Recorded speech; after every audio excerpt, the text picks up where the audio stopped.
I want to say good evening and welcome back to the Rising SUPERSTREAM, but that's not quite right, is it? It's 10 o'clock in the morning, and I'm certainly not streaming.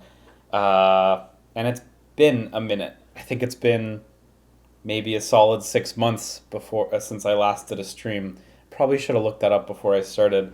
Um, how are you guys doing? I hope you're doing well. I mean that sincerely. Of course, I haven't been able to check in. I'm doing well. I'm actually doing great these days. I got a haircut recently. I don't know if you can see that. I got this nice shortcut going on. It's nice. I feel good about myself. Um, a lot of you guys I know have been wondering what the deal is and what the plan is for streaming. And I didn't title this video Channel Update because I didn't want people to click into it thinking, oh, it's over. Um, because it's not over yet. But I can understand that line of thinking. It's been a hell of a long time since I've been any sort of regular. Of course, you guys probably know I've been back in school. I've been studying in an independent game design program, which is it's aimed at uh, teaching you to be an independent game creator. Specifically, so it's more geared towards the independent stuff. The skills are transferable. You can go work at a company, whatever, but it's not what I want to do. So I'm definitely trying to do the staunchly independent thing. Um, I'm a year into the program now, and it's been going really well. I start again in 5 days for third semester, um, and then I still have a fourth semester after that. If any of you guys are in Montreal and you're interested in this kind of thing, I've intentionally been a little cagey about where it is and stuff because I didn't want anybody coming to hassle me. But I think 6 months of distance from the channel has dropped enough subscribers that I feel like I can talk about this. Um, but if you're interested in this sort of thing, I highly recommend it. It's at Dawson College. It's their IVGD program, IVGD. Um, and it's really good. I think it's really great. The teachers are excellent, and the coursework is so well thought out in terms of like building up your skills over time. Um, anyway, this isn't a video shilling for them. Although, if you guys are watching this, please pay me. I will do that. Uh, I'd be happy to. Um, actually, like, I just wanted to do a bit of a, I don't know, reintroductory video. I don't know, a touch base video, I guess. Cause like, not a day goes by where I don't think about how I want to get videos up. Despite the fact that my focus is on school and my focus is on working on game stuff, um, I think about it all the time. It's such a big part. It's been such a big part of my life, and unfortunately, I've left multiple LPs just in an unfinished state. That if you're unhappy with that, I assure you, I am also unhappy with that, and I share in your angst about that. And I know I've said this before on Twitter, and I think I've said this before probably just on Twitter actually. But anyway, I do want to finish those. I do want to finish Kingdom Hearts DLC. I want to finish Death Stranding. I want to finish Link's Awakening and Bloodstained. I think that's all of them. I know some of you were thinking, what about Mega Man Battle Network 5? What about Mega Man Battle Network 5? I want to finish them.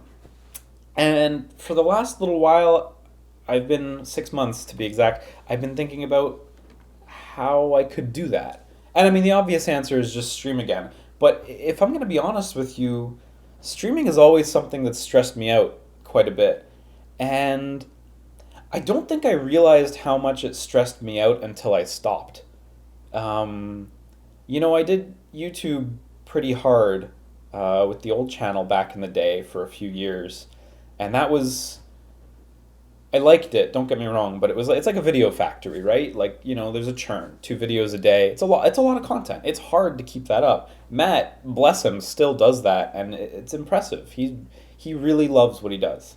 Um, you know, and then after that, I was like, well, I need to make money. Jump on Twitch, and I streamed, and it was streaming stressful. You always have to put on a happy face and perform to your best, and Uh, it's tough to do well. I don't think I did well all the time, but hey, it's tough and it's stressful. And I don't think I realized, again, how stressful it was until I stopped. When sometime earlier, was it this year? I really should have checked the dates. When I stopped suddenly to just focus on school, and I kept telling myself, oh, I'll stream next week. Oh, I'll stream next week. After 2 or 3 weeks went by, I was waking up in the morning and I was like, wow, why do I feel happier? Why do I feel, you know, more at peace with myself? Why do I feel better? I'm not making money. Why do I feel better? I haven't become a pro Buddhist, so it clearly had to be something else. And I don't know. Over time, I've thought about it, and I think that streaming is really stressful, and it I find it really stressful anyway. And as time has gone on, and I've thought about how to finish these LPs and such, and procrastinated it a lot bit. Um, I've come to think that maybe, as much fun as streaming them is, maybe streaming them isn't what I want to do at this point. Uh, Maybe I want to take the worse financial route of pre-recording them. I don't know. But I figured, rather than just, jump into a new episode of Death Stranding where I spend 3 hours trying to remember how to play the game, uh, I should probably at least try this out with some other stuff. And I figured before I randomly jump in and do a One Piece video because I've been wanting to play this game forever, and I'm finally going to do it, I should probably start with a bit of a touch base rather than just pretend nothing's going on and play One Piece games. Because as appealing as that is, I think it would be confusing for everyone involved. So I mean, that's kind of where I'm at. And, I'd love to hear on YouTube, and I mean on Twitter, you know where to contact me. I'd love to hear what you guys think about that. And if you feel disappointed at the idea that I don't really want to stream, um, that's fair. You like feel disappointed. You're totally allowed to be disappointed about that. I get you. In a sense, I'm disappointed about it too because I wish I could deliver the end of those LPs in a more consistent fashion. But I just don't think it's where I'm at anymore. Um, and I think this is probably how I'm gonna want to do that. But let me know what you think. I'm pretty talkative, and even though I've avoided the YouTube comments for the last 6 months, I promise I will keep an eye on this video. Um, but yeah, I mean, so this is the touch base video. Again, not titled State of the Channel 2020. But actually, I wanted to take a chance to maybe show you guys some of the projects I've worked on in school and around school. So I'm sure on my desktop here you can see I've got these 7 folders. That is 7? Yeah, I can count. Things I learned in school. How to count to 7.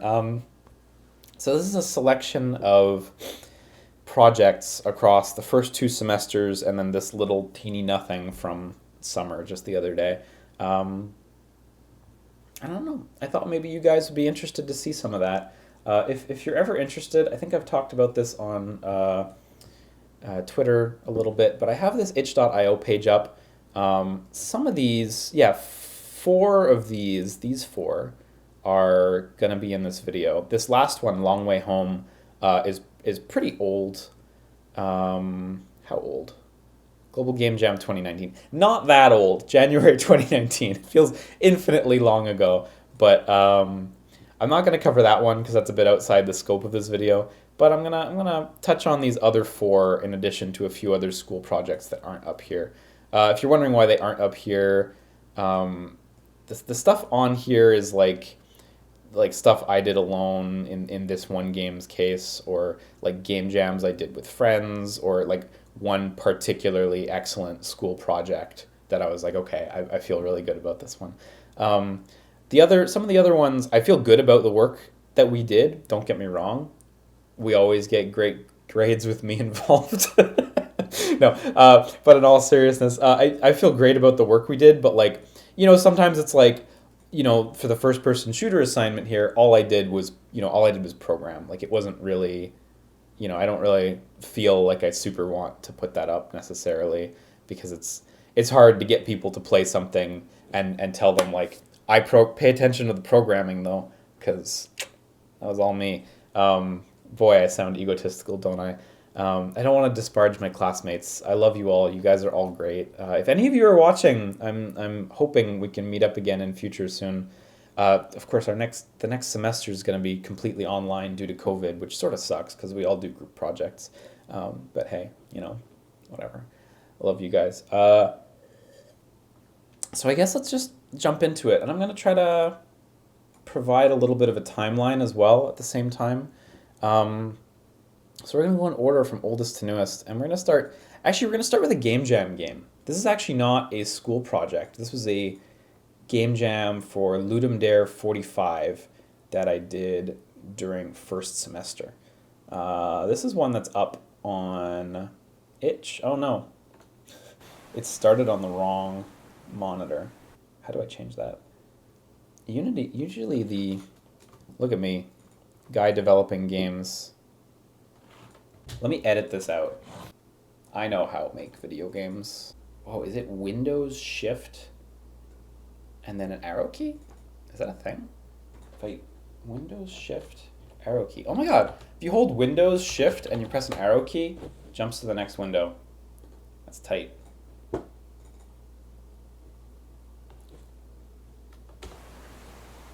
Windows Shift, arrow key. There we go.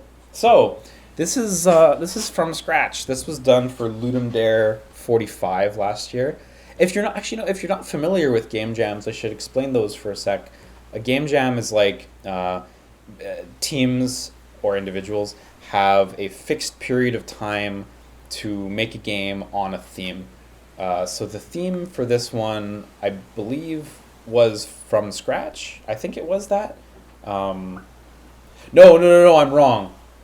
It was I think it was start with nothing or something. And so for us, the implication of start with nothing was start with nothing and build up to something. And I remember during the brainstorming, cooking came up at some point. I think I was working with my buddy Dan, who you can find at Wetalo on Twitter, and my buddy Holoserika Hime on Twitter, programmer and artist respectively. And cooking came up, and then I thought of the old, I think Carl Sagan clip where he talks about if you want to make an apple pie, you first must create the universe or whatever, however that goes. And it sort of turned into, okay, start with nothing and make an apple pie. And yeah, this is what we made. So we've got this nice little title card here that Holoserika Hime wrote up for us, and it just kind of floats in the sky until you move far enough away. Usually, when I watch players play this, or when I've seen friends play this as well, everyone just moves forward and it disappears. But I'll tell you, since it was a game jam, I programmed it really shoddy-like, and if you just back up, you can just see it. Oh wow, you have to get really further than I remember. There you go. You can just see it disappear. But it's still effective. I'm still pleased with that. So yeah, you start with nothing, and you have to make an apple pie. And so for this, yeah, my buddy Wetalo did all the programming, except for that title card thing. I think that was the one thing I programmed. Oh no, that was one of two things that I programmed, but he programmed just about everything. Holoserika Hime did all these little, see there's little art for items here. This one's a log. I don't know why the screen froze just there. So I can hit E to pick up the log. Unfortunately, one of the crippling things with this game is there's no user interface. If we could have done a user interface, it would have really helped a lot, and it would have made the game a lot more playable. I think one of my big problems with this game is it's almost impossible to finish. We weren't able to really polish it up enough that it's comprehensible all the way through. Anyway, Holoserika Hime, she did all the little item pickups. She did the title card. There's a couple little animals in this game. See, there's a little bit of UI on them, but it's a little finicky. Yeah, and she generally set the I don't know, the color palette and the tone for the game with her art. These are some seeds. I'm gonna pick those up. Hidden back here is actually like pretty well hidden, but I know it's there. This is flint. I don't know if that's what flint looks like, but it's fine. This is flint. You're gonna need that at some point to make an apple pie. So yeah, you need to collect all the base components and combine them together in this stove. I assure you this is a stove. Actually, I picked up a log, so I'm able, see there it says I have 2 logs out of the one I need. So I can actually pop a log in, and I already have the flint, so I can start it cooking. So now I've got this crackling little fire. It's cute. I actually, I did a little bit of art during this project as well. I did all the 3D art. So I used Unity's terrain tool to sculpt the islands out. I'm pretty happy with how those turned out. There's a bug, you can just jump infinitely, so I can just show it to you right now. I used Unity's terrain tool to sculpt this out, and I sculpted out the little tiny islands that appear elsewhere. I also used 3ds Max to make this little stove and to make the trees. There's a bunch of trees all over the place, and there's some logs.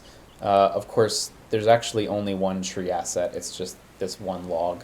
But I got good mileage out of it, using it for all these trees and all the fallen logs and stuff. It doesn't look too repetitive, I don't think.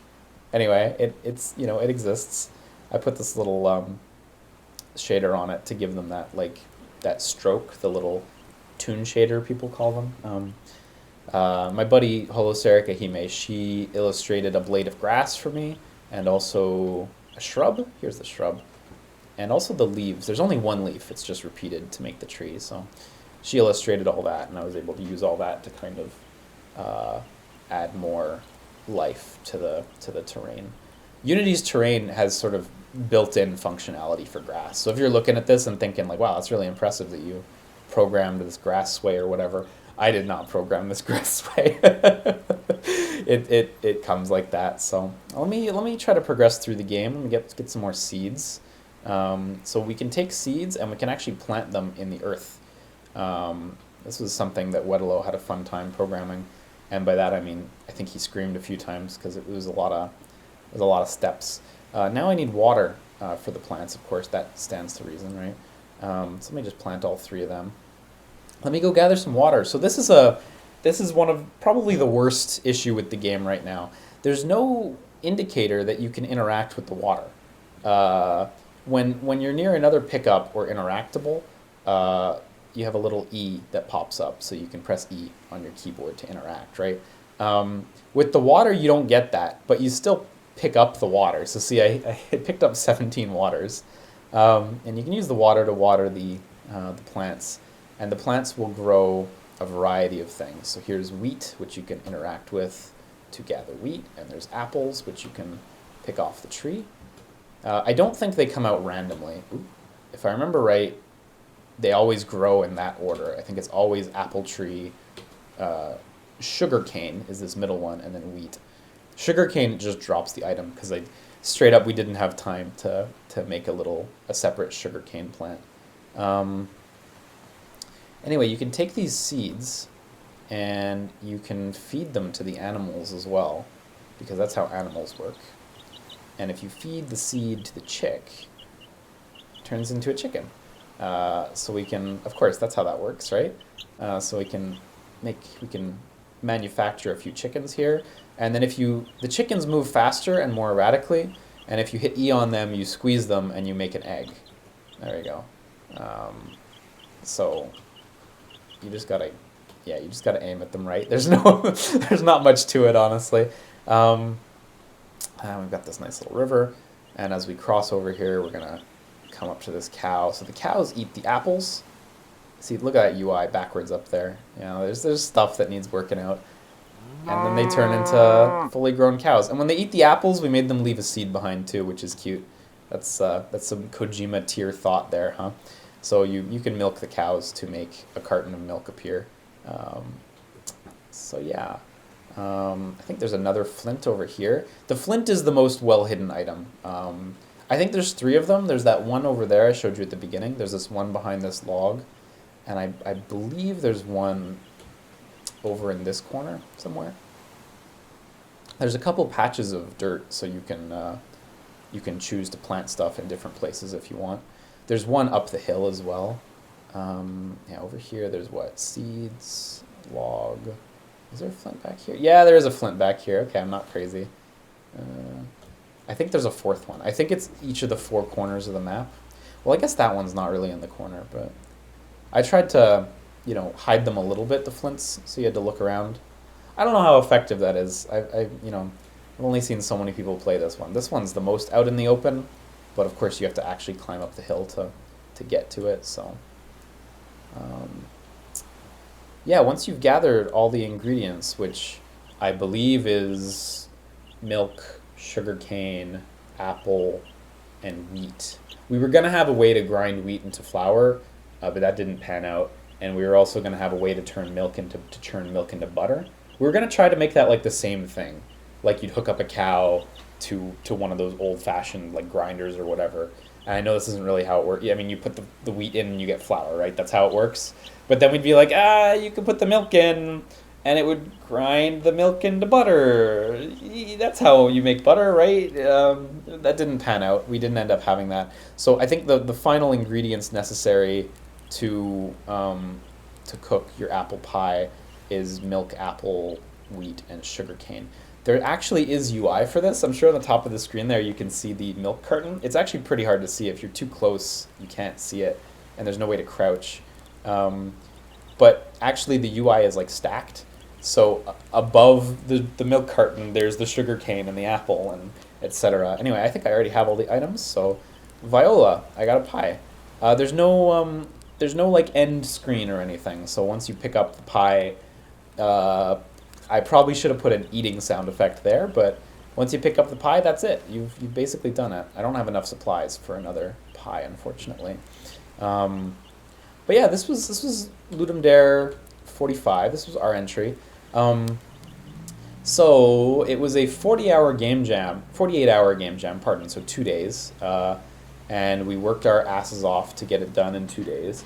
And around the, I guess, 40-hour mark or something, we were pretty much ready to call it done, but like rougher than this. It had more problems than this.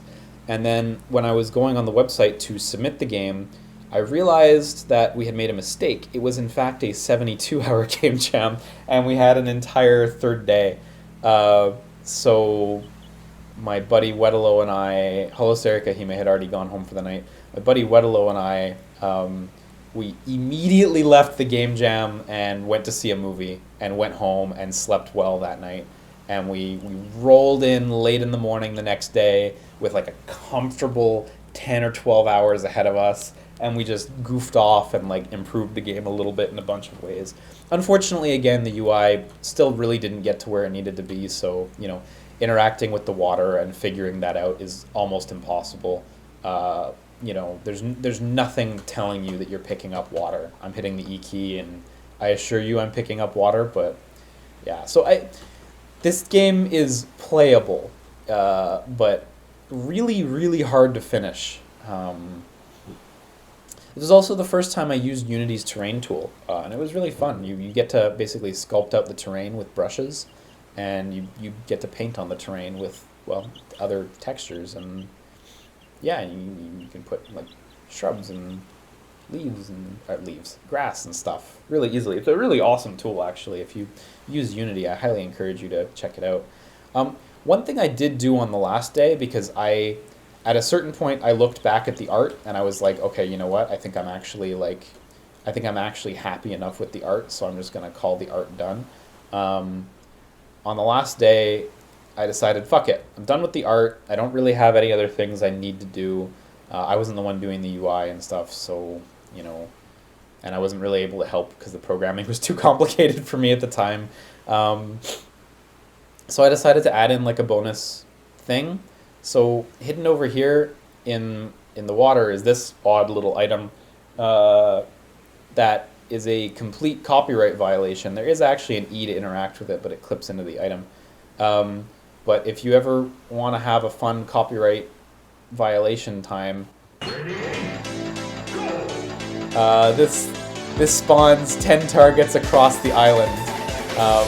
Unfortunately, I didn't have time to actually make the targets work and pop and stuff, but there are 10. Let me turn the volume down right here. I need to edit that volume down for you guys.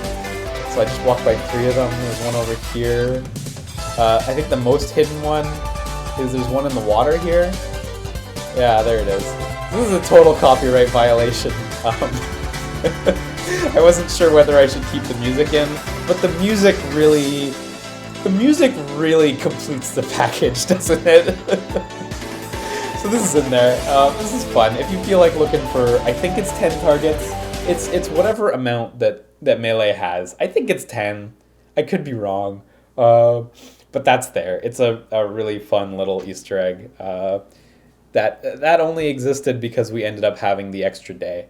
And again, you can't actually complete it. You can't actually interact with the targets. I wasn't able, like, this was the last few hours of the day, so that's what it is. Yeah, so that was a fun one. That was a game jam during first semester. I only have one project from first semester that I want to show, because first semester was super fun, but like a lot of it was still theoretical or like too basic to have cool projects to show, I guess. So like a lot of our game design stuff was on paper, you know, it was like board games, tabletop games, that sort of stuff, because it's a lot easier to prototype, like rapidly prototype and iterate, that sort of thing. But the one class where I did have a fun project was my art project, actually. That's Liam art project. So for our art class, we were supposed to make like a scene, and it's 3D art, right? I had never done 3D art before this class, so I was very excited to learn it. And I've used Photoshop a lot, so I actually like sort of took to the texture making process pretty quickly.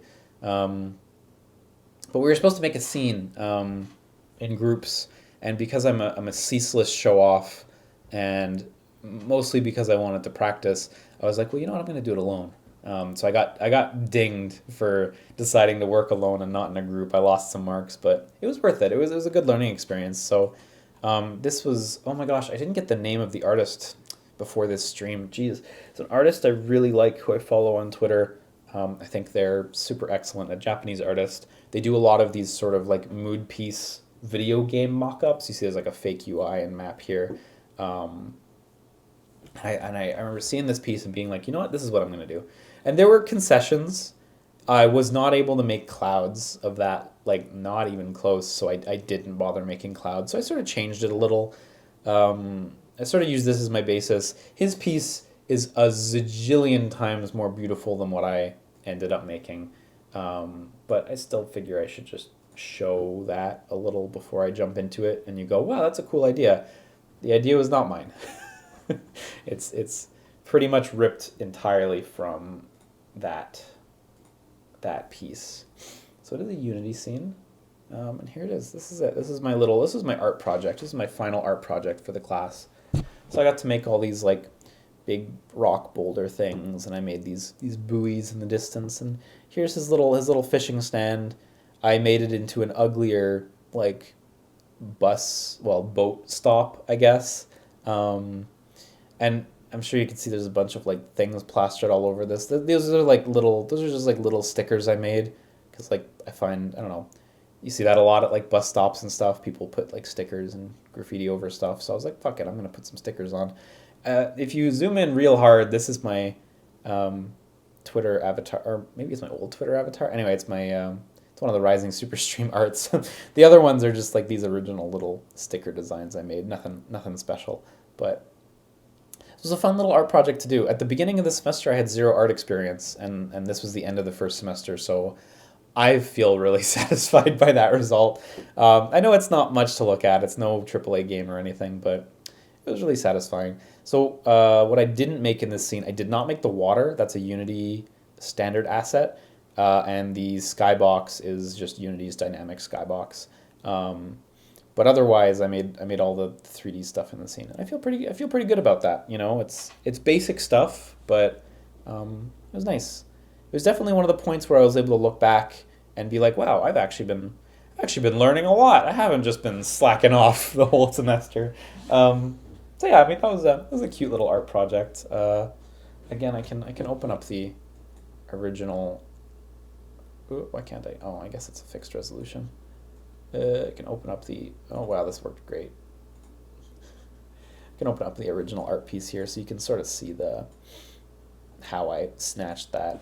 I made it. It's a little different. So his has 6 seats, and so he's got a median section. I was a little crunched for time with like 4 classes and 4 final assignments going on, so I just simplified it, made a smaller one. It's 4 seats and it doesn't have a median. It's not as nice as his. I tried some stuff. I tried to learn some stuff for the textures on the top and like the materials, so it comes across as kind of rusty and like messy to read.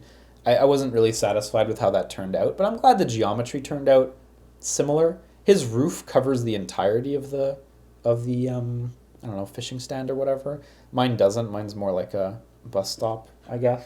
There's a few little differences here and there, but it's mostly ripped off of his thing because because it was a nice piece of art, and yeah. And in case you're thinking of like reporting me or anything, like this was something the teacher was okay with. He was like, yeah, just include the piece of art in your project, and let me see it and let me know that that's the case. And so like, don't worry, this was not this is not a violation of the rules or anything. I think I also tweeted it at the artist, but unfortunately I don't think he ever saw it or replied. I'm not sure. Anyway, so that was those are the only 2 that I really have from within first semester, even though one of those was a game jam. Then we have second semester. I have 3 second semester projects and 1 game jam that took place during second semester. So 2 of these, the first 2 are up on itch.io. So the first one, this was for our prototyping class.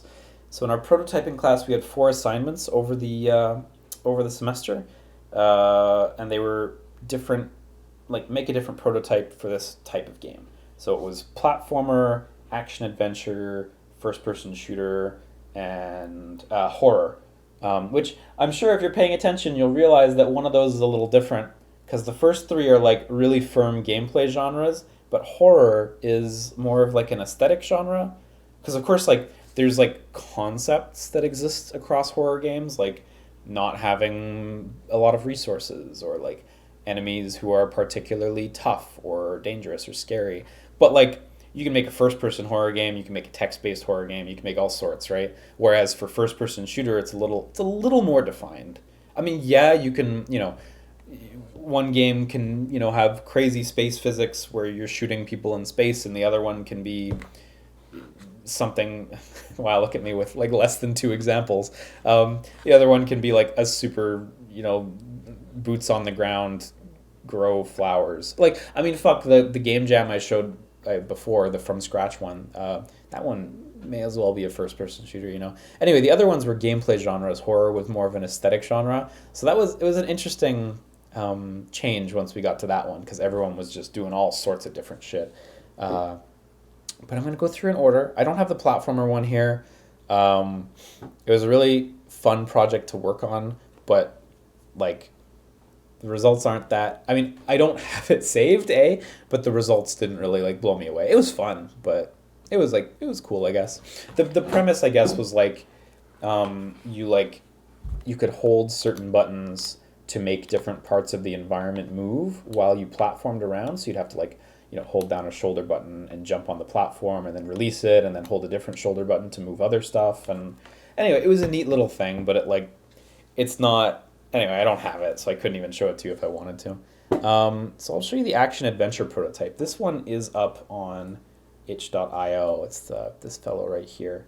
I should probably just minimize that instead of dragging it off screen every time.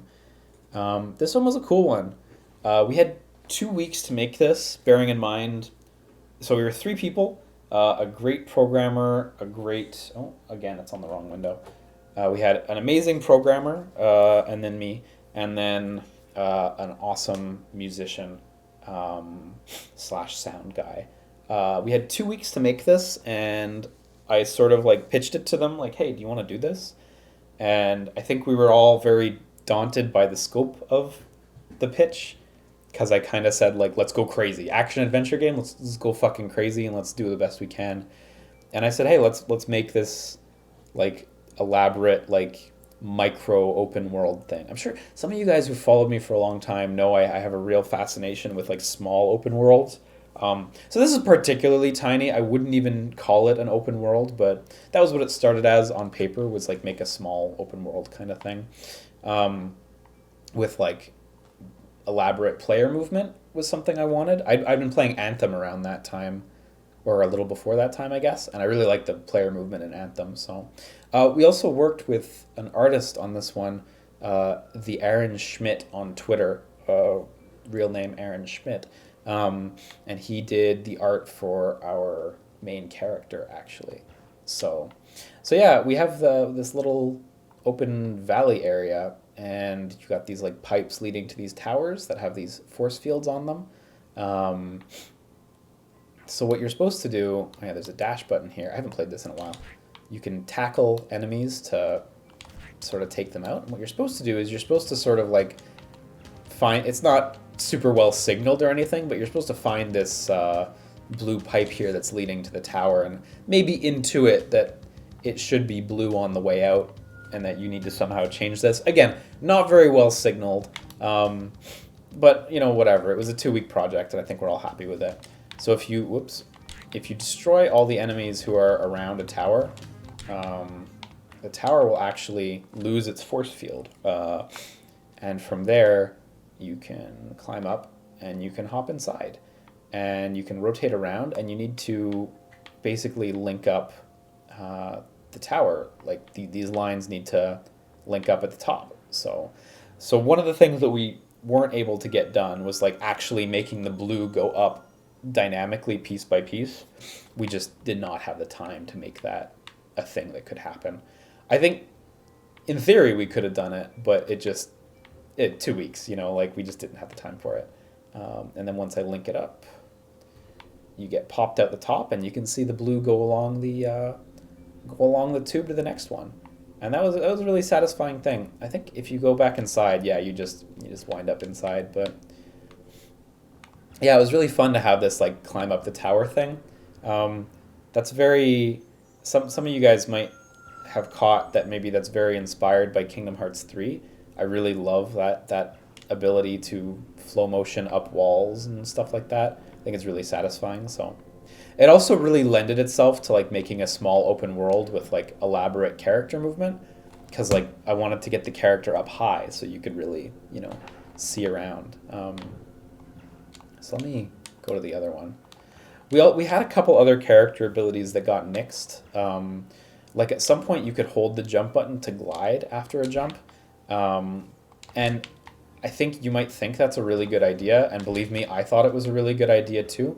But the problem was the map was so small that you could pretty much glide from point to point without anything ever getting in your way. And it wasn't actually, it was fun to do, but there wasn't enough time to like make a new map that supported that better. So that was something that just had to get cut, you know. Because you would get popped out of the towers, and then players would just glide all the way to the next tower. So they never actually really like interacted with the ground or the enemies or whatever, you know. So as far as what we did during this project, so we had one ace programmer who's a good friend of mine, and we had an ace sound guy who's also I think he's a good friend of mine now as well. I consider myself good friends with a lot of people in my class now. So we had those two. The sound guy also did, if I'm not mistaken, he did the turret enemy for this game. So the stationary enemy here. Whereas the programmer guy did the enemy that sort of wanders around and shoots at you. I love how they blow apart. It doesn't quite look right, but it's cool that we got that done. No points for guessing that I did the environment. If you remember in the From Scratch one, I was talking about how I used Unity's terrain to make, well, terrain. This was me, you know, sort of coming off of that success and being like, hey, you know what? I think I want to use this terrain tool again. So I made this this big elaborate terrain, and it's the biggest one that I've ever made by far. It was meant to have like water bordering it on one side, but for a variety of reasons that was canned, so it ended up just being this weird valley. Don't ask how you got in the valley. Um, but I also did all the modeling for the pipes and the towers, and like I did the faces of the towers and stuff, uh, making all that work. Well, making the artwork anyway. The programmer actually, set up the whole like connecting, like changing the colors and stuff like that. But I had all the art for that, and like those, all those block structures that are sort of around. I did those as well. I mean, it's all just. I'm sure you can tell pretty plainly that it's all just like one block repeated, right? It's not rocket science, but I think it ended up looking for a 2 week project. I think it ended up looking like pretty good, pretty okay. I also did the barrier around the towers. If you look carefully, you can see that the art doesn't actually tile perfectly. I guess my numbers were off. I remember putting it in, and we had like 4 hours until the deadline, and I realized, well, I guess that's that. I guess it's just going in like that. So unfortunately, it doesn't tile right, but it's not the end of the world. We got that little tower in the background. That tower in the background is just the other art again. Like the circle on the top is just the circle on the top of the towers, and then the walls of the tower. It's just two walls. There's no back to it, of course. The walls of the tower are just that wall, sort of above my character's head there on that wall with the two red lines going up. It's just that repeated. Honestly, it's we got good mileage out of the pieces, I would say. In fact, we got such good mileage out of the pieces that this is actually the same puzzle as the first one, if I remember right. Due to a lack of time, there wasn't enough time to make more puzzles. And, I'm calling them puzzles, but I should be using that term loosely. They're not very puzzly, and I'll show you why in a minute. So here we've got this thing. This is not a very well signaled game mechanic, but one thing we had to hit in the assignment was having like a point at which the path splits. So again, not well signaled at all, but if you tackle that, the pipe switches to the other side, and you can do the other side. See how that side of the fortress back there has sort of lit up blue? Then when I hit it, the other side lights up blue. Not well signaled, but whatever. These blocks down here were also made in such a way that, like, if you ever fell down or whatever, you wouldn't have to go back to sort of the second tower and climb along the tubes, but you could climb up from just about anywhere. Not there. Yeah, there.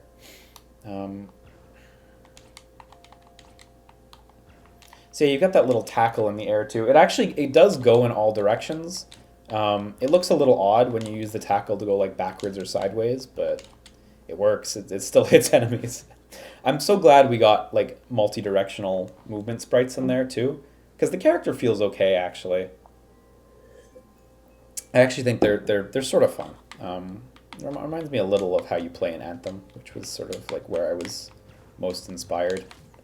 I don't know if you noticed, there's like a little combat music that picks up when you're near the enemies as well, so that's cool. The character also casts a little white light. You see that on the ground, as opposed to like having a reflection or anything. But it really helps ground her in the world, I find. So anyway, I think you need to take out. I don't think you need to take out any of these lower enemies. You just need to take out the ones who are near the tower. It's like a predefined group. If you're wondering, you can die, by the way. The enemies are shooting projectiles at me, and it is possible for them to kill you. I think you just respawn. I think the spawn points are just at the previous tower you were at, though, so it's not too bad if you die. Anyway, so I said I'd talk about this before, like why these aren't really puzzles. There's no failing, and there's no like alternate path, right? So like I know they have to be arranged like this, and then these ones, like, they have to be arranged like this. There's no way to mess them up. I think one of the towers has one tier that can be messed up, but like it's not. Again, it's a stretch to call these puzzles, when in reality it's just that. So there, the tower sort of lights up there, which is cute. So the pipe goes out the back of the fortress or whatever it is, I suppose. Yeah, so they're not really puzzly, and we were dinged for that a little bit, but I mean, it's one of those things that we knew, like we knew when we submitted the assignment, so it wasn't a surprise or anything. You know, it's just a deficiency that we're aware of. Um, Definitely, I think if we had more time, that would be one of the focal points to improve. Oh, I'm missing. Oh, must be you guys. Yeah, so it's just the nearby enemies, so I think I won't have to kill... Yeah, I don't have to kill that fellow down there. Fortunately, the barrier can't be turned back on either, so even if that guy were to somehow walk over there, you wouldn't get locked in. Oh, yeah, and this one's also... I forgot. I haven't played this in a while. I do have to go back to the switcher, and I have to switch it so that the power actually comes through that side now. So, I mean, the way we have it set up is like the tower just stays powered up once you've powered it up. Try not to think about it too hard, you know. I worked really hard to make it so that you couldn't, like, scale the mountains on the side to get up to this central area, and I think it's pretty well blocked. If you find a way to climb up the mountains and get up here, shoot me a picture on Twitter or something. I'd love to see how you did it, because I think, yeah, see, there's like pretty harsh invisible walls in front of it, so I don't think there's any way to... I promise you guys I wasn't trying to be a funny guy. I actually really thought you couldn't get up. I know this looks really not genuine because now I've exposed myself in like 4 seconds flat. I really thought you couldn't get up. This side I'm sure you can't get up. No, what the fuck? Wait, what the fuck? No. I'm really not trying to be funny guy. I really thought I had done stuff to prevent you from climbing up. Maybe that never got pushed. Or maybe it never got done to the level that I thought it did. Oh my god. Exposed live on stream. Live on twitch.tv in front of 9,100 viewers. Uh-oh. Oh, fuck, I switched the power back to the other side. Of course I did. Well, now I know that I can just climb up the wall. Save myself the time. Oh my god, I really remember doing stuff to block it. Okay, there is some stuff. Like here I can't. Oh man, I guess I just didn't move the collider quite close enough to the wall. Yeah, look, you can get around it. You can see where the box ends, because it's a cube, or it's a rectangular prism. Geez, yeah, you can see just where the collider ends. Yeah, you can't get out there, though. See, there is a collider there, but... Ah, gee, Liam. You botched it. You bungled it. Oh, well. It's whatever. Oh, you know what?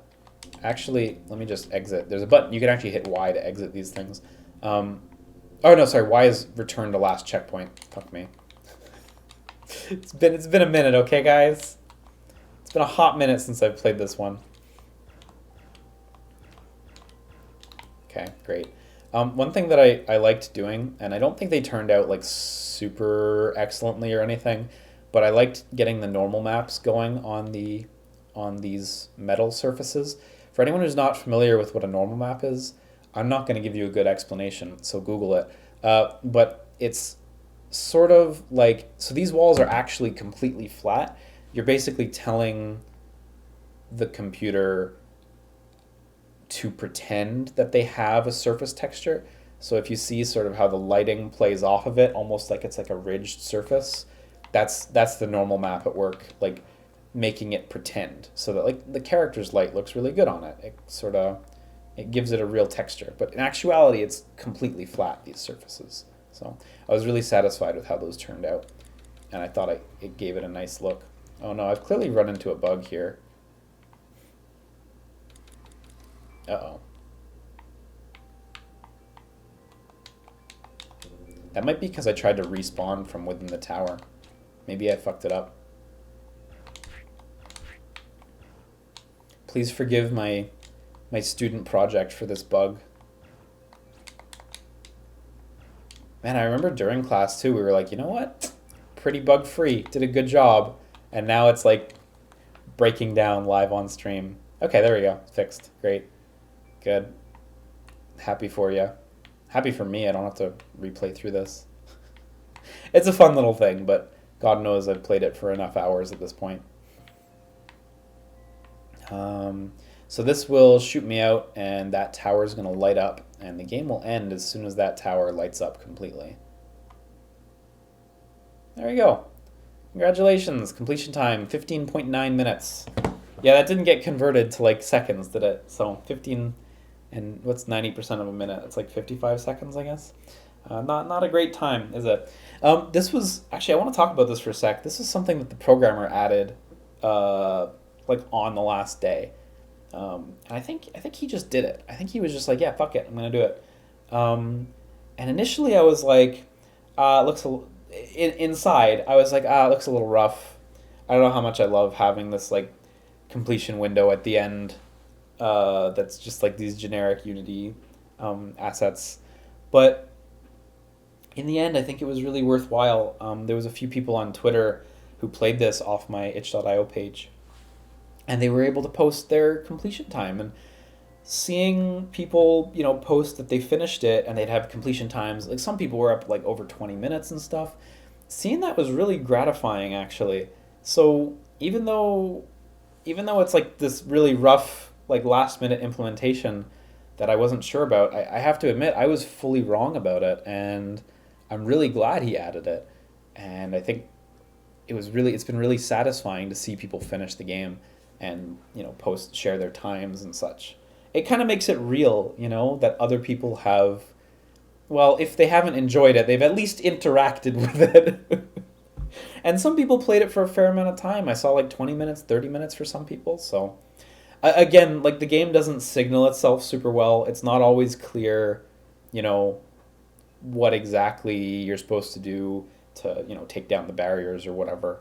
So it could take time, I guess, but I'm happy to see some people who played it. I'm actually really curious. I don't think I've ever tried to do this, and while we're on a string of finding bugs, I'm just going to give it a go. What happens if I hit the respawn button while we're on this message? Oh my gosh, we went back to the last checkpoint, and the message stayed on screen. And when I jump, it plays the jump sound effect, but it now thinks I'm jumping. And I can hit Y again to set myself again. But you know what? Game doesn't break completely. You just respawn, and that's the end of it. Anyway, I think when you hit exit... Oh no, we disabled mouse cursor. Can I hit enter? Oh no. Well, whatever. It's fine. That's the whole game. You get the idea. Yeah, that was really cool. That was a really satisfying project. I think it was really fun to tackle something with that sort of scope and scale. Obviously, it's not hyper polished or anything, but like for a 2-week stretch from 3 relative amateurs, I think we all did such a good job getting that done. Again, with like 3 other classes going on at the same time that all also had assignments. And also, not me, but the my other two teammates both have, had full-time jobs. So, for them, they had even more limited time on top of it. So anyway, I think we did amazing on that. I'm so happy with it. I noticed I have some pictures in here. Some of my projects, when I submitted them to the teachers, I left some development photos in because they're fun. So I have end of development and start of development, which are probably looks at the map. Yeah, these are looks at the map. So here's end of development, right? This is just the beginning of the game. What's start of development? Oof, yeah, okay, well, look, this is the beauty of iteration, right? So that was, yeah, this was like the first few days what the map looked like. So there's this mountain over here, and on the other side of this valley, there was another mountain that came up, and on the back there was also a mountain. So it was sort of like a U with the ocean at the end, and we were having problems with the water for a variety of reasons, and ultimately, like, we only had 2 weeks to work on it, so within the first week, I made the decision to just be like, okay, fuck the water, that water's out, gotta get rid of the water. But what was supposed to happen was when you lit up all the towers, in the final version, the enemy, like, fortress thing is just there, right? In the first version, what was sort of supposed to happen was you lit up all the towers, and then it would come up out of the water. And it wasn't going to have fancy like water splashing off it effects or anything. It was going to be raw no matter what, but it would have been cool. Unfortunately, yeah, due to a bunch of logistical reasons, that didn't pan out. So, but this, I don't know, this really shows the iterative process very well. I think, like, if you'd look at this early in development, you'd be like, wow, that looks like shit. Because guess what? It doesn't look too hot. But this is like less than 2 weeks later. It looks like this. So, the iterative process at work. You could see though the towers were pretty much like set in stone immediately. These cylinders here are just like Unity default cylinders. I didn't actually model those just for like a temp thing. You can see the towers don't have their markings on them, the puzzle markings. So nothing playable here at all. Also, yeah, one of the other things was there was these towers linked up in a triangle, and then that one linked up over here. I think how it was supposed to work was something like the power was supposed to come from this one, like off the side. And when you turn this one on, it would brighten up both of these ones. And you would need to finish this one as well to give it power from that side. And then you'd have power coming in from that side and that side. And only with both of those would you be able to finish the puzzle. But when I was drawing the puzzles on paper, I realized that it was logistically complicated to make one that had two sources of power that had to go up in parallel and that actually was kind of puzzly, because it made it so it was even less puzzly because there was more constraints on my end. So ultimately that was sort of scrapped, and it just turned into a linear path around the map. Not as interesting, but 2 weeks, right? Didn't have the time to make it terribly interesting.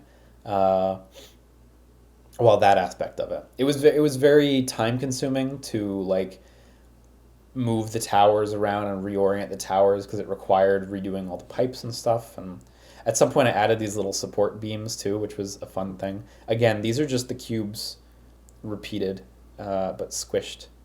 And the bottom of the support things are the enemies, the enemies are just like a pyramid on the top that is duplicated on the bottom and a little like slice in the middle that glows red.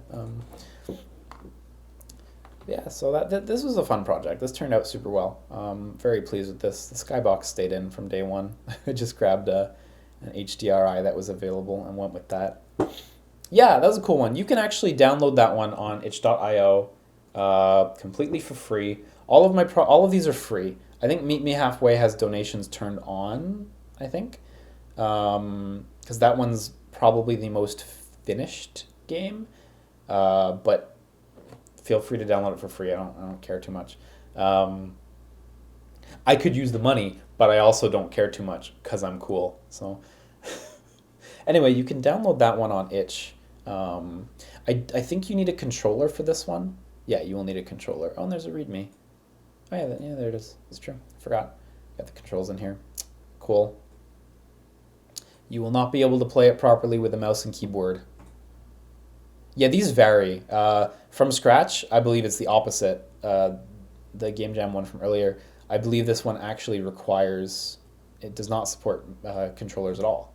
So, yeah. Oh yeah, there's a photo that I included that has the target just in the bottom. It's my tease for the idea that exists. Cool, so let's jump over to the next one. Which is a Game Jam one. I'm going to actually go get some water real quick. And with the magic of editing. So this was a Game Jam. You know what? I'm just going to open the itch page to refresh my memory. This was Global Game Jam 2020. Yeah, on the theme of repair, which is an awesome theme. Repair is so cool. So the theme was repair. We had 48 hours. This is what we made in 48 hours. We didn't update it after the fact. I think we were very proud of this one because it's like more finished. You can play it through to the end. You can game over, and it works, and it loops you back to the title screen, and you can start again. Our our previous global game jam from the year before, Long Way Home, it's not really finished. Um, you can play it. I don't think you can die. Yeah, you can't die. And eventually the game just stops, and it just there's nothing telling you the game's over. It just stops after like the third cutscene, I think, something like that. And our previous global game jam, which is not up here because it only supports Gear VR, and it also requires an Android controller, but like a specific one. So we, we didn't even bother. That VR one is also like sort of painfully incomplete. So that it's not even here. Meet Me Halfway is up though. Oh yeah, I should minimize this. It's way smarter. So Meet Me Halfway. So on the theme of repair, this was me and Wedelo and Holoserica Hime again on respectively programming and art. I ended up doing some programming on this one too though, because I could program as of now, as of that point. Sometime in first semester, like I really started, figuring out this whole C# thing. All of these are made in Unity, by the way. It is my tool of choice right now, but it is also what we're using in class. But yeah, like for this was the first game jam where I really programmed a couple of meaningful things from scratch. I think I just did the targets and the title card thing that floats there. But for this one, I did a little bit more. Windows Shift. There we go.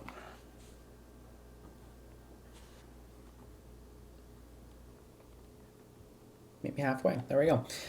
So yeah, one of the goals for me during this game jam was like I really wanted to make something more polished. All our previous ones were, they were rougher. They weren't finished. They didn't end. I really wanted to make something that started and ended, and felt relatively polished the whole way through. And I think we got most of the way there. It's the most polished game jam game we've done, and I think it has a pretty good level of polish overall. For 48 hours, it's hard for me to be upset. So it's sort of a mini game collection. I haven't played it in months, so hopefully I'll do okay, but I think I remember how to play it for the most part. I'll try to explain how the mini games work while we're going through, but you'll have to read the text for yourself. Again, you can download this one for free on itch. So these little cutscenes as well. The design was very inspired by Elite Beat Agents and Uendon, which I'm a huge fan of. So there's these intros to the mini games. So this mini game is texting you right now. So you just got to hit the buttons in order, and your character types in the right stuff. If you type in the wrong stuff, if you hit the wrong buttons, I should say, your character will actually say like really rude things to the other character, or they'll say things that are kind of like gaslighty or manipulative or not supportive. Oh, yeah, then you gotta mash. It's true, there's the mashing minigame, I forgot. So if you press the right buttons, your character's nice to her girlfriend, but otherwise she's mean. Then this next minigame is called Heart to Heart. So here you've got to go around and you've got to bump into the nice bubbles. So there was a bug here, which I'm sure you can see, which is sometimes the text renders behind the icons. So there was a bunch there that you could read that say like you're being hysterical and stuff, and those were the bad icons that you don't want to touch. And it was really shitty bug that we just could not fix in time. So you want to go to the fluffy bubbles, which are supposed to say the nice things. And here's the last minigame, Meet Me Halfway, where you just have to hit buttons, like QuickTime event kind of thing. I believe you can fail them. I can't quite recall. I think you might have to hit the wrong button to fail them. The dialogue is like not super thrilling, but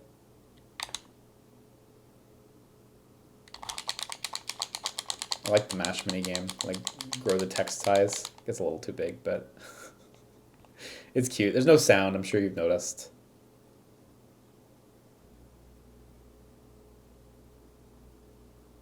So Holoserica Hime did the art for this, and she, as you can tell, blasted out a ton of art for this, to get all those cutscenes done and shit.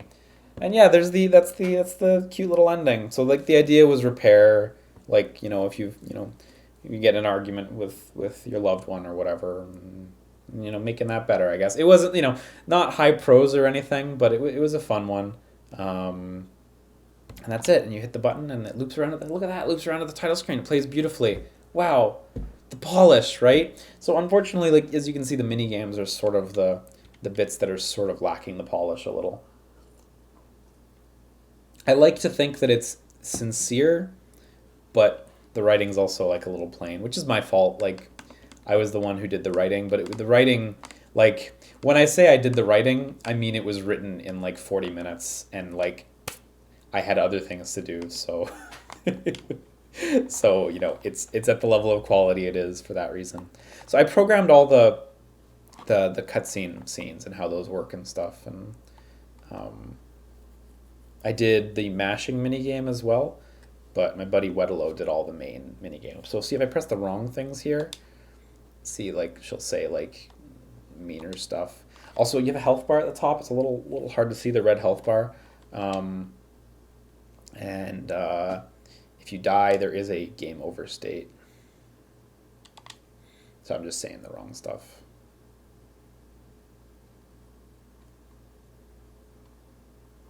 There you go. There's a little game over state. There's not much to it, but I think that's pretty much the whole game. Not much else to talk about on this one. It's pretty straightforward. I wish we didn't have that crippling bug on the second minigame where the bubbles sometimes have the text render behind the bubble. That was something we just couldn't figure out in time. And even like going into like the render layers and stuff, we were, we only had a few hours to fix it right at the very end, and it just wasn't meant to be, We're still pretty satisfied with this one on the whole. It's nice. It's cute. It's a fun little thing. It's finished, at least. Like, yeah, it's got crippling bugs, but it's nice that it ends. It's nice that it starts again. I don't know. Those are things that I value because until that point, I hadn't been able to make a game that really started and finished and, looped properly and game overed. And like that high level part of the gameplay loop that every video game has, where you end the game, you go back to the title screen, you die, you go back to the title screen, or you reload or whatever. It's so basic, it's so normal, but like I'd never been able to do it, So it was really satisfying to finally deliver something that had that, even if the game has problems out the ass and it's got clearly some little bugs that compromise the experience. It was still really gratifying to be able to deliver that. And I think we were all very proud of what we did. We got a participation award that year. One of the judges gave me some pretty harsh criticism on the game design, but I think they were right about it. I think they were 100% right about it. In that there's like a design problem. There's like a ludonarrative gameplay problem in there.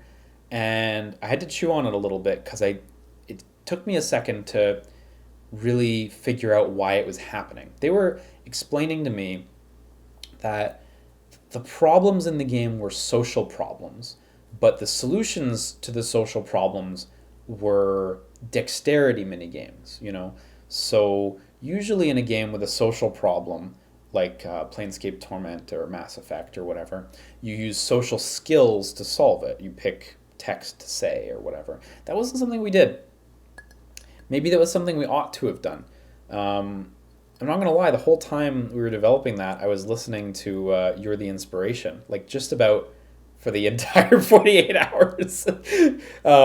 So for me, it was always sort of like, like Elite Beat Agents was the inspiration. And I was like looking at it as like, yeah, it's like mini games, like Elite Beat Agents, and narrative progresses when you do the mini games right? And I had to chew on that. Obviously, there was no music delivered because we shouldn't use that song because it's not ours. Don't look at the Melee music and from scratch. But for me, it was that, and I was like, why did this work? Why did this break down? Why does Elite Beat Agents have dexterity minigames that fix social problems? Because in Elite Beat Agents, you're fixing social problems as well. And I had to chew on it a little bit, but I think the end answer is like in Elite Beat Agents, you're removed from the social problem. In this game, you play as the person having the social problem, and you fix it via dexterity minigames. In Elite Beat Agents, you play as the agents who you play a dexterity minigame with, the rhythm game, but they don't fix the social problem. The dexterity minigame, all it does is influence their ability to cheer. And the cheering is what powers the individual struggling with the social problem who then fixes it. And yeah, I had to chew on it a little bit to like kind of put that together and realize that the real ludonarrative problem here is that it doesn't feel right to play dexterity games as the person fixing the social problem. Like if you're playing Mass Effect, let's go back to that one again. I've like played 20 minutes of Mass Effect, so it's, I don't even know if it's a good example, but I think it is. But if you're playing Mass Effect and instead of a speech wheel or whatever it is, you had to press the right buttons to either win or lose, it wouldn't be right. And so that was a really harsh criticism, the way it was worded to me, which was a little more harsh than the way I'm saying it. But it was super right, and it took me a few hours to really like break it down and sort of realize that Elite Beat Agents has that separation of narrative and gameplay, and it makes it so much smarter when I think about it. And then I think about other rhythm games like Parappa the Rapper and Gitaru Man, and how those characters, the music is how they succeed. Parappa wins the rap battles. Gitaru Man wins the guitar rap battles. I don't know, whatever they're called. It's smart, it's really fucking smart. And it just works. It makes me more impressed by those games in retrospect. So yeah, that was a cool one. We were really satisfied with the result. We thought we'd be judged a little more positively, but I think the feedback we got, even though there was a lot of negative to the feedback, we got really good feedback for the presentation and such, and like the visuals. Obviously, the visuals, like Holoseric Kahime, just doing all those comic panels, like she really did a lot that weekend. But we got harsh feedback on the design that I think we deserved, and it was a good learning experience. Definitely makes me think a little bit more about that. Yeah, no, it's cool. The next one is not on itch.io. This is one that's not going to go up on itch.io either. I just did the programming in this one. I didn't do the level design or anything else. I just did the programming. We were 4 people. Yeah, it's a first-person shooter. Spoilers. We were 4 people. One person did the level design and narrative. One person did the 3D art. One person did the sound, and I did the programming. So this project, we knew it was coming before March break, and then we went away for March break, and we had our team already determined for March break. And then second day of March break, coronavirus lockdown. So March break ended up getting extended by a week or 2 or something. We ended up going back to school later. None of us really worked on it. We all sort of just took advantage of the March break, except the artist. The artist was, he's really into doing 3D art. He was really enjoying learning Blender at the time, I think, as well. And he went hard on the art. And he modeled a lot of art for us. So we actually had pretty elaborate stuff to work with. That's all original. All of the art you'll see in this one, he did, and he did a great job. Bearing in mind, this is second semester. Before first semester, he also didn't know how to make 3D art, as far as I know. So he did a really great job with this. The programming that I did, I programmed the player's few abilities, just like a crouch and a shoot and stuff like that. It's basic first-person shooter. But the really cool thing that I got to program was enemy AI. So there's a stealth. Well, I'll just play it.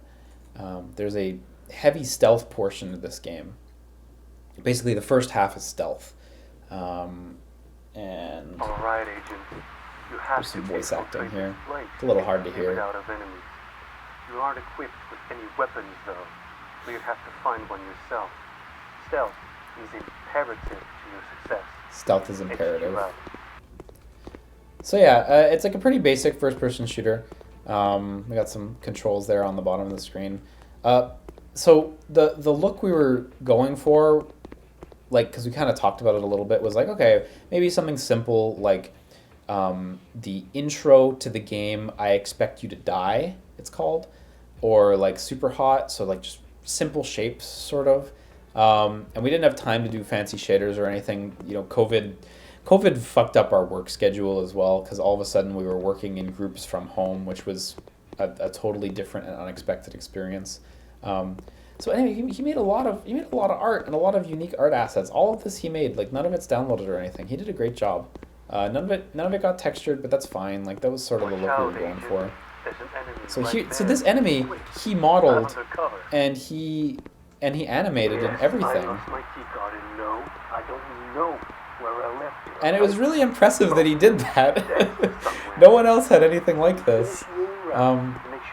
So I got to program the enemy AI, and I'll show it to you in more depth after, but it does work fairly well. He doesn't listen for you, so that even though you're making footstep sounds, he can't actually hear you. And there are moments where it sort of breaks down, like if you come into these hallways while he's chasing you, it fucks up, but I'll at least play through it normally and we can go through. The level design, I know it really well, and as long as you go through quickly, nothing will catch you really. Here, if you walk out here, this enemy comes out and faces you, so you have to hustle around the corner. So the level design guy did all the enemy like patterns, like how they move and stuff. There's this cute rat here. The artist also did this rat just for the fuck of it. It's really cute. And here's our key card. There we go. Anyway, I programmed all the systems so that the enemy could move and such, and like how the enemy would move and everything. And then the level designer kind of worked with what I programmed to make the enemies populate the level. I'll show you that in more detail after. So the key card lets you open up this door over here. There we go. Normally that door would be locked if you came to it. And there we go. That's the last piece.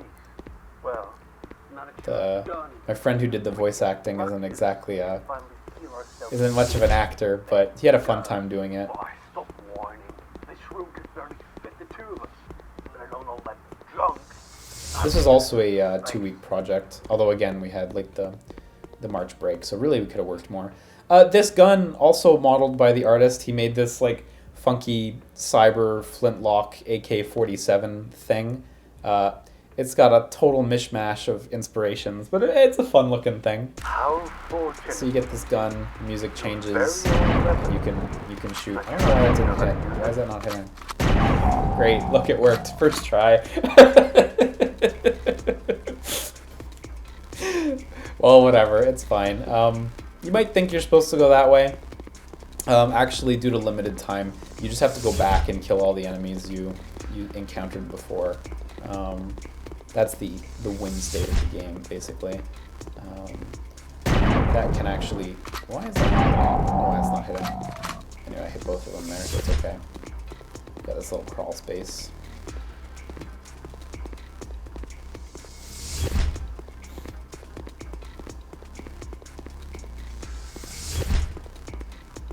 Right there. Yeah, there we go. He actually saw me right there, but... Oh, fuck. I never noticed there was a rat up there. That's so cute. Shoutouts to our artists. I know you would think the level designer would have put it there, but I promise you the artist was the one who put the rats in. And then there's one more enemy here. Got him. There we go. It just says congratulations on the bottom of the screen. It consumes the tutorial text box and just forever says congratulations. Yeah, this was our little game. This was our little FPS project. Again, it was a 2-week thing, although extended over the COVID break. So in theory, we really Alrighty. did have more You time have to to work on it if infiltrate we this wanted place to. and clear it out of Only the enemies. artist ended up taking You aren't advantage of equipped that. with any weapons, Um, though, so you have to find one yeah, yourself. so the Stealth enemy is was imperative neat. to Actually, let success. me tab out Eczema. of this because I included a GIF of the enemy AI. Oh, I can't zoom in on this. So the player is the little white dot that's sort of moving around the play space. This camera is from above, um, and you can sort of see how those big green colliders in front of the enemy sort of act as the enemy's eyes, and you can see that the enemy raycasts. It draws that red line from you to the or from it to you to show that like, hey, I can see you're there, and I'm moving towards that point. And then when you break the line of sight as you come around the corner here, the raycast turns white, so he loses you, and he goes to the last place he thinks you might have been, which was over here. So he comes up around, and then he goes back to his patrol route, and he just patrols. Doing the patrol routes was fun too. I made it so that like basically, you get to like set points in 3D space, and the enemy will walk to those points and wait a certain amount of time as you define, and then it'll walk to the next point, and then it'll wait as much time as you define. You can wait 0 seconds, so you can just have them go back and forth, or you can make him wait really long amounts of time. And it would go, node 1, node 2, node 3, node 1, node 2, node 3, etc. But I also programmed a thing so you could make it go back and forth, so it would go 1, 2, 3, 2, 1, 2, 3. So you could have an enemy walk in a different kind of pattern if you wanted to. Because we were so crunched for time, we didn't end up getting to use that to its fullest. But it was really fun to program, actually. I'd never made such an elaborate enemy AI, and it was really gratifying.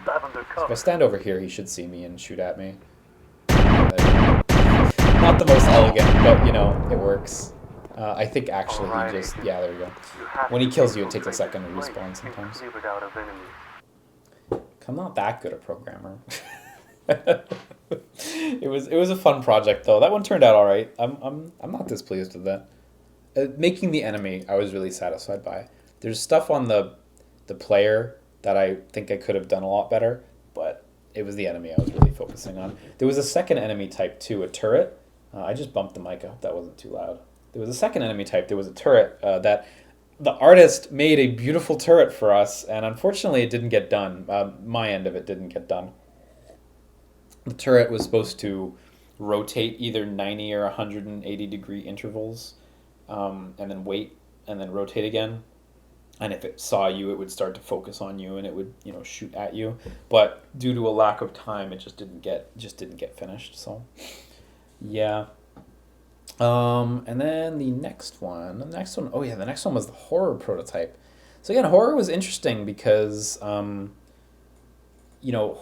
is not explicitly a gameplay genre. Like it's more of an aesthetic genre, right? I talked about this a little earlier, but you can ask two people to make a horror game and they'll come out very differently. One person will make a first-person shooter, one person will make a platformer, one person will make a text adventure, right? So there's actually a pretty good variety of stuff in this one.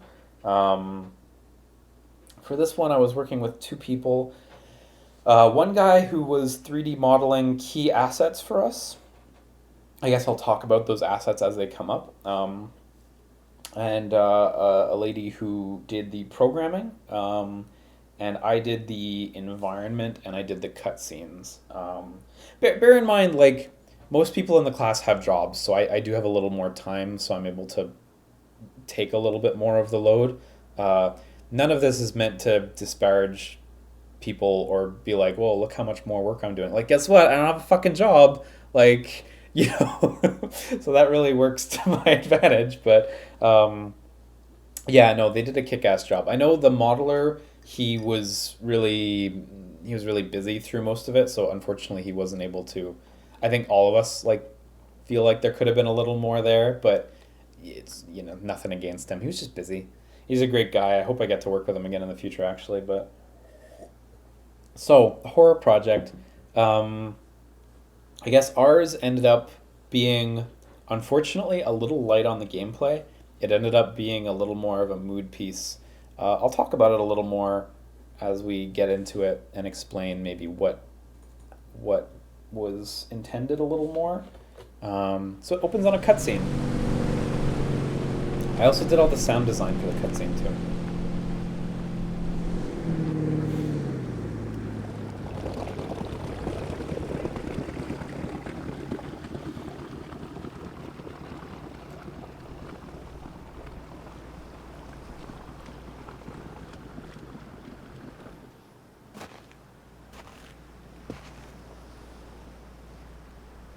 So I didn't actually make the sounds for the cutscene. I sourced them online from free sound sources, but I did the sound design and I did the cutscene and stuff. So the environment art was something I did. I talked about this before, how I like using Unity's terrain tool. This was another Unity terrain tool jobby. So I made the island with Unity's terrain tool. A lot of the assets were sourced from internet, from Quixel Megascans and such. So like I didn't make the trees. I didn't make the grass for once. I got better looking grass. I didn't make the the textures for the dirt, and I didn't make the rocks and such. Actually, hang on. Let me just go get a cough drop or something. I said I was gonna get a cough drop. Total lie. Shout outs to Ultra David, who one time on an Evo stream recommended having a bottle of honey around. And I believe he chugged honey live on the stream. But he's just like, yeah, honey coats your throat. It's great. It'll keep you talking all day. Anyway, sorry. So I didn't make the assets themselves. Of course, that wasn't something we had to do either. It's a prototyping class. It's not a finished game class. So this was still a bit above and beyond. But yeah, so I used Unity Terrain to carve out the island, and then I used the various rock assets that I got from Quixel to make sort of this, I shouldn't call it a coastline, but whatever, to kind of like flesh out the island and give it the rocky bits. One thing I did get to do was I used Unity's shader graph tool, which sort of lets you make fancy shaders with a like a visual editing thing. It's a little hard to explain if you're not familiar with it, but usually for shaders you had to program them in the past. Nowadays there's tools that let you sort of drag and drop certain things. So, it's not too fancy. I definitely, followed a tutorial on that one, but it was still fun to put together and edit it to get just the right look. This was one of the things that the 3D modeler guy made, this funky monster-y thing. I'm sure you see an interact prompt there. You actually can't interact with it yet. Yeah. There was this boat also that I snatched from Turbo Squid. Someone had this boat up for free, so you know what? It was perfect. Anyway, so let's walk on. It was really fun to make this environment because I'd never tried to make like a sort of photoreal environment. I don't think I 100% succeeded, but I definitely think there are places where if you took a screenshot, you'd be like, yeah, that looks pretty good. This was meant to be an altar over here. Unfortunately, again, because our modeler guy was busy, it didn't get finished, so it's just this cylinder.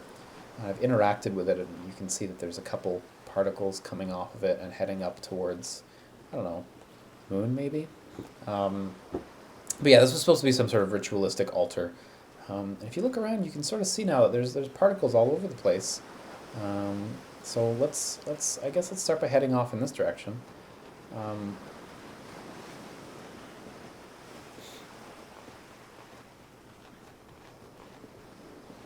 So when we get close to them, you can see the particles are sort of coming from these monster-y things. And you can use the E button to take their particles. Now they're mine. They're in me. They don't come from me, but they are inside me. There's one down here on the shore. We were hoping to have like 2 or 3 different monster varieties, but we only ended up with the one. Actually, huge credit to him. I remember on like the night where we brainstormed this. Again, this was a 2-week project. He immediately illustrated like 3 or 4 enemies, which was really cool. We were all really into this one. It was a very fun project. Anyway, I've taken that enemies, their particles, their life force maybe, And I'm going to just put it in the altar real quick. And this was something that was unfortunately unfinished. It was meant to increase the amount of particles that come from the altar, but since that bit didn't get finished, the particles stay at just 3. I don't know if you noticed that. The world just got a little bit redder. The moon maybe came a little bit closer. Maybe. I don't know. What do I know? This is one of the nicer looking areas down here. I feel like this area was a bit more of an artistic success, where it sort of looks a little more like kind of like a photoreal environment. It's still weird. It's like a little, grassy plain area in the middle of this, like, I don't know, forest thing. But I'm not altogether unhappy with how the art came out. I think in general it was pretty solid. I think if there was more of a game here, the art would be more than adequate. But we ran out of time to make the game. I'm gonna go take this guy's life force as well. I like the little glowy eyes that are in there. That was cute. Yeah, that one's on like a little like offshore island. That was fun to make. It was fun to sculpt out all the land. I find it really enjoyable. And it was also really fun to like position all the offshore rocks in like a way that looked vaguely natural, So it sort of looks like a semi-believable environment. I don't know. Yeah. Again, I don't think it was 100% a success artistically, but I'm satisfied with how it looks. I think like in order, these 3, Unity terrain scenes that I've made, I think they've gotten progressively better and better, and I think this is the best one yet. So let me put these in the altar. Yeah, I think I still need a few more. Look at that. Look at that hefty little thing over there. Ooh, I forgot how it casts a shadow when it gets to a certain proximity. That's cool. That's still cool. It's actually like physically gargantuan because you have to be able to see it from so far away at the beginning of the game. So I believe it casts a shadow over like literally the entire map. Did I take your life force? I think I did. Yeah, I did. I think that's all I need. I think I actually don't need to get the 6th one. I think you only need 5 of them. There's 6 of them around just in case, but I think you only need 5 of them. Once I interact with the altar, I think our end cutscene should play.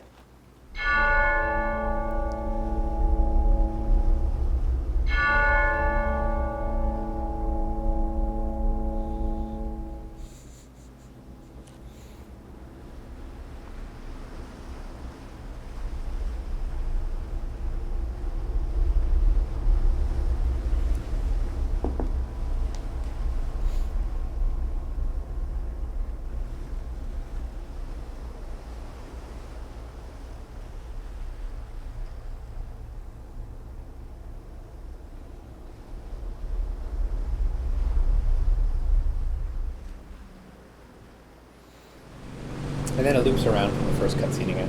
So yeah, not exactly, reshaping the world of literature here, but it was a fun little thing to put together.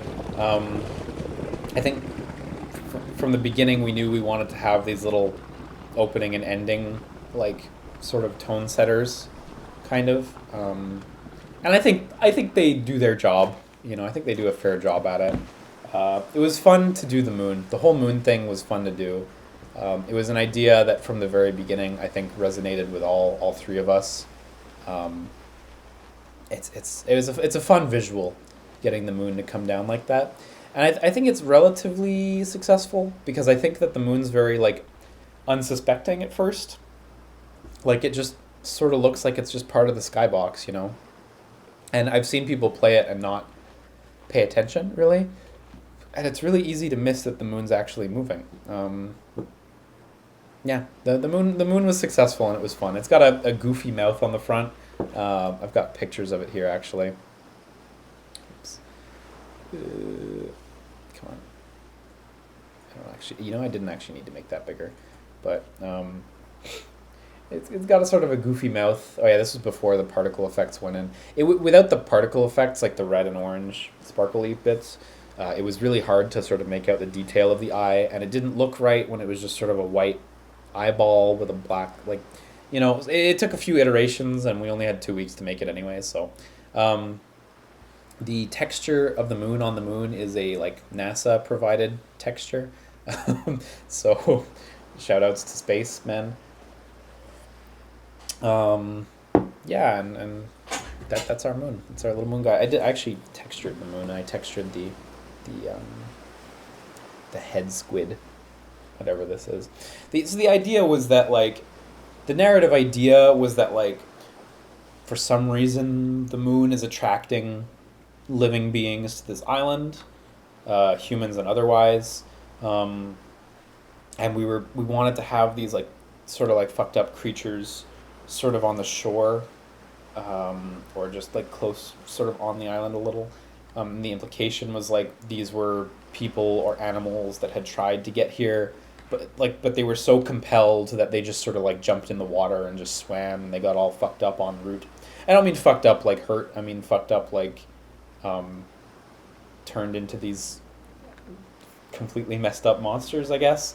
Um, and your character made it there because for whatever reason they had a boat available and they were able to hop in their boat and get compelled to go there.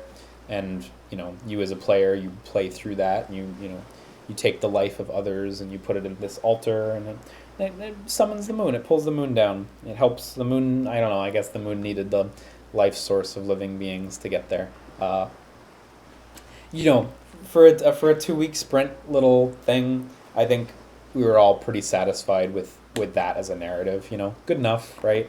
Um, yeah, I guess I have some screenshots here of the environments. Yeah, see, there were some nice spots where like if you took a screen from the nice place, it looked pretty good. Like the moon peeking through the trees there was nice. I think actually, the final build that I was just playing, I think it was built. Oh yeah, it's true. Um, when this last build was made, for some reason the post processing was turned off, which means like if I go back here, you see there's like a nice light cast on the moon there, and it's kind of there's a little bit of chromatic aberration and stuff on it as well. Um, there's bloom, there's chroma, there's a couple other effects that unfortunately were just turned off in the final build. I don't know why. I don't know what happened there. Maybe I should try to rebuild it one day. But yeah, this was a fun one. Oh yeah, this is a picture of the island from above. These are all these green boxes are colliders that I added to stop the player from getting out of world. And they're pretty thorough. There's one spot where I know I fucked up where there's like a little rock on the ground and you just sort of bump against this rock on the ground when you're trying to run in one direction, which is a little ugly. But for the most part, I did it. It was fun. If you've ever wondered what it looks like to have a bunch of invisible colliders around a 3D environment, this is it. I took a picture because I thought it looked interesting. Um, but yeah, so that was a fun process. There's our moon again. Yeah, not much else to this one. No big Easter eggs or anything. Um, it was just a good old time. I thought it was really fun to make this island sort of come to life. The assets that I got to use from uh, Quixel were super, super good. Um, yeah, just a good fun one all around. It was very showy as well, I guess, which is something I like. I don't know. I'm very proud of it. So that's cool. We all did a great job on that one. Again, not much game to it. We ended up a little light on that front, but I think the mood was right at least. And then the last thing I have to show is actually like literally the tiniest thing of all. It's really nothing. There was a game jam the other day that was for our class, for our program, I guess. And I heard about it on the Friday, and it started on the Saturday. And it's a 48-hour game jam, and I already had plans that weekend. So I was like, well, if I get to make something, I guess I will get to make it in whatever hours I have left. And I ended up having less than 4 hours to make something. This one's also online. It's right up here. The platform is way too small.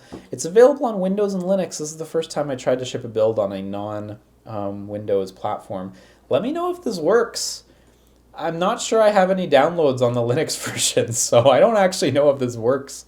There was also, oh yeah, in the devlog I wrote that there was a Mac version released. It's true, there was a Mac version released. I don't have a Mac, so I can't test it. someone else has a Mac and tested it for me, and unfortunately the Mac version doesn't work, so I need to revisit that and try to get the Mac version to actually work. Uh, so yeah. Um, anyway, let's hop into this one real quick. This was a sub 4 hour game jam for me. The theme was uh, Little Space, I think was the theme. Um, so when I heard Little Space, what my brain went to was obnoxiously little space. So the game's called The Platform is Way Too Small. And I believe you can only play this one. I don't think it supports controllers. I think you have to. Oh, wait, no, it does. Look at that. Look at that. Right out of the box, Unity support for controllers. There's no sound. There's no nothing. The platform is way too small.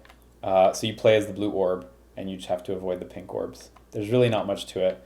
And this may not look like much, because the frank truth is it's not much. There's not much there. This is a tiny nothing game that probably anyone who, was really committed to learning how to make games could make, in a week or a weekend or something. But I gotta say, I was really proud to put this out in like less than 4 hours of work, because, I remember a time when it would have taken me significantly longer to make even just this, and being able to just quickly design this and make this go from literally nothing to this playable version, in this playable like usable version that has high scores and stuff in like less than 4 hours was really satisfying, and it really kind of, I don't know, reminded me that like, yeah, you're doing it. You're getting better. Even if this game's debilitatingly simple and there's not much to it, it's you're still doing it. And I don't know. I ended up coming away from this game jam feeling really good about this one. Even though this is the teeniest, tiniest, nothingest one, it was a good time. Yeah, you can't actually restart on a controller. I didn't program in controller support, so I guess it just automatically supports the stick because that's what it's mapped to. But on keyboard, you can hit space to restart. So you get awarded 100 points every time a projectile fires. And you get awarded 50 points for grazing a projectile. So if you're particularly close to it, or if you're like just touching it a little bit, you get an extra 50 points. I think it's possible to get 100 points if you like follow an object. That's all it really is to it. The projectiles fire faster over time. So every time a projectile, so they fire at a static rate. So it just always fires after a certain amount of time has ticked. But after everyone fires, that's my current bug, is that you can respawn with no iframes. Anyway, that's a new high score for me. But every time one fires, the next one will come 0.2 seconds quicker. So it speeds up, or you don't see 0.02 seconds quicker. Yeah, if it was 0.2 seconds, it'd be ridiculous. But so they start to shoot faster as time goes on. You can also hit the space bar to make another projectile fire, which gives you an extra 100 points. So you can make the game less safe for yourself and, score points. You can probably just like mash space and just take the deaths and get a pretty decent score. But anyway, it's a fun little thing. I need to go back and I need to add like iframes when you respawn. That was the last thing that I just didn't have time for before the end. Again, I had less than 4 hours to do this, so yeah, it's a cute little thing. The other thing that's missing is there's supposed to be a timer. The game is supposed to like end after 60 seconds, I think. I'm not sure how many seconds. 30, 60, I don't know. I still need to pick. So the idea is that if you're able to last the full amount of time, you're going to get a certain score every time, right? The only way to get a better score is to actually hit the space bar and to fire more projectiles in. So I was satisfied with that. If I ever go back to it, I might add a way to get lives as well. Like you get an extra life at certain score thresholds, because right now the game tends to end pretty quickly. But I'm sure adding in the invincibility on respawn will already make the game last a lot longer. And yeah, you play as this awkward sphere on this cube, and you may have noticed at the beginning I kind of like fell off the edge. As you roll off the edge, it gets really hard to recover. So if you go a little too far, you see there I'm kind of stuck on the edge. It was very hard to get back on. It's a funky little thing, but it's actually sort of fun. I was pretty satisfied with it. Feel free to give it a look. That one's also up on itch.io. I'm sure it won't last you very long, but definitely, let me know what you scored if you gave it a play, and let me know if the Linux version works. By the way, if any of you guys are on Linux, like I don't fucking know if that works. I have no way to tell. Yeah, so I don't know. That was a fun little thing, and yeah, it's been a good time, and this is me. This is my catch up. Took an hour 47 to get here, but here we are. Yeah, I worked on other projects for school that some of them I don't have, some of them not as worth showing. I'll link one in the description actually. I had to edit a trailer for a game, any game of our choosing. So I edited a trailer for the game Fury. That was really fun. I think I still have it on my Google Drive, so I'll link it there. So you guys can watch it if you want. I can't play it here because I'll probably get a copyright claim because well, Fury has mostly licensed music, and I don't remember who the composer was, but it's a licensed track, so I will not play that here. But I did a lot of other projects during semester. Like I said, some of which I don't really like. They're not really worth showing. They're even more nothing, or they're not as successful or what have you. But these were 7 little projects over the past, I guess, year or so, that I've just felt, I don't know, I felt pretty good about these ones, and I've certainly felt pretty good about some of my other work as well, but these ones sort of stood out a little to me. I don't know, it's gratifying. A year ago, I couldn't have done half the stuff I did in these, and I feel like I'm, really improving a lot, and I find that really satisfying, and it's a good time. I'm looking forward to getting back to school. It's gonna compromise my ability to make videos even further, but hey, it's worth it. It's worth it, I think. Yeah, I don't know. I know it's a bit of a weird video, but I hope some of you guys enjoyed this, odd little look into these incredibly work in progress, rushed school projects. I hope again you will bear in mind that these are all mostly school projects or game jams. Actually, they are all school projects and game jams, actually. I hope you'll bear that in mind, and, I'm open to criticism, but I think it's fair to say that these are not, shipped real games, so, please be gentle with with the severity of your criticism, if you will. I promise I won't say that when I actually ship a real game, but these are not actual games. Yeah, feel free to give them a play if you want. There's that other game on my itch.io that again does not end, but you can give it a go if you want. I'm not going to play it here. Yeah, they're neat. I really didn't think about what to talk about at the end of this video. I guess I have 2 or 3 things to talk about. One thing is I talked about this at the beginning of the video a little, but I don't really know when I'm going to stream again, if I'm going to stream again. If you guys are open to me pre-recording videos, then fact of the matter is I might just choose to pre-record videos, and if that's the case, like, I don't know how much mileage my Twitch channel is going to get at this point, I'm always going to stream, with my friends when they want me to, join in, or, I'll always record videos with people if they want. Just the other day I was in a Video Games stream with Kenny Simmons and Steve. I was replacing Max, who is out with a case of child. We played Fall Guys, which was really fun. If you want to see that, that's archived on Kenny's channel, Unruly, and I think it's also archived on Steve's channel, which I think is Infinite SGE, or maybe that's just his Twitter handle. I don't know. Anyway, I'm always gonna still do that sort of stuff. That's not gonna go away, but I think there's a good chance I'm not gonna stream unless you guys have an incredibly strong negative reaction to me not wanting to stream. But even then that's just going to be mixed feelings, isn't it? So,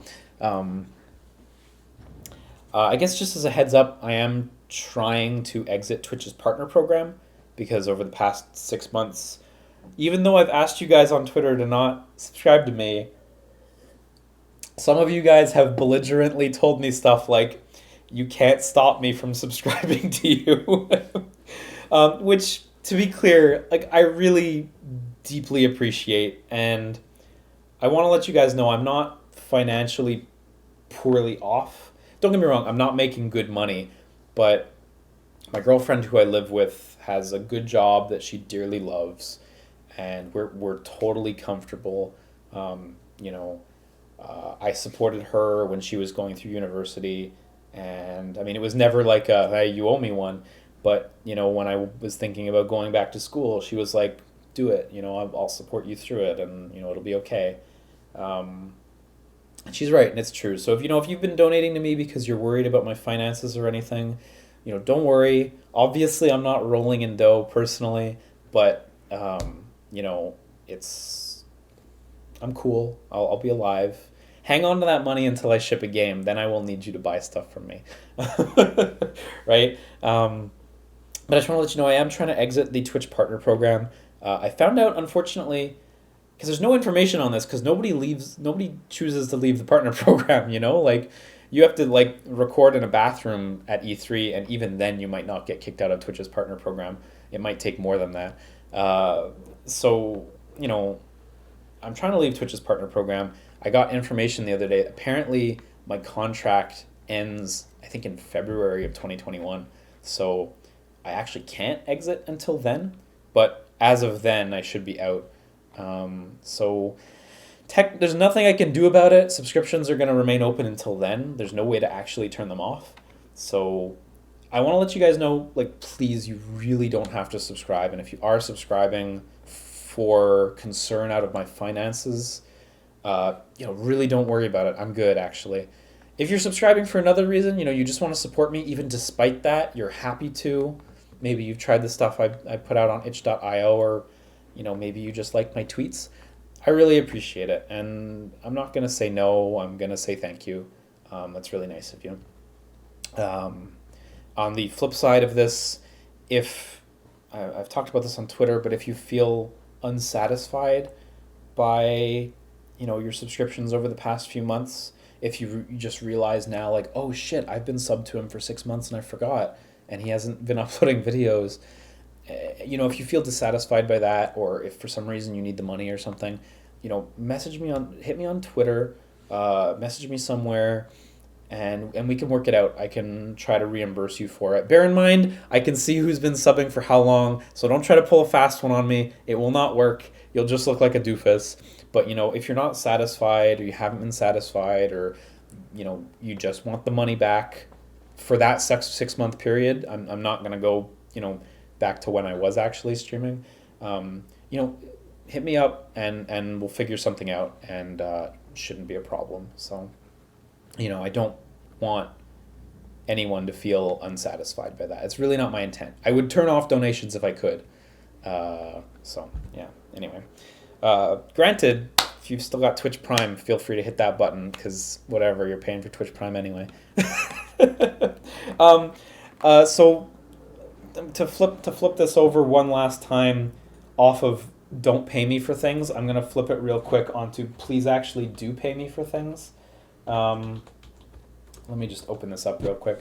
So you guys might recall that a while ago, me and my buddy Fred made a line of pins. So here we've got this Rising SUPERSTREAM pin set on his store. He ships them out from Texas. They're gorgeous pins. They're really huge. They turned out really well. So I want to try to liquidate these. We're not going to be making any more. These are it. This is the end. We have 13. I've been told we have 13 sets left.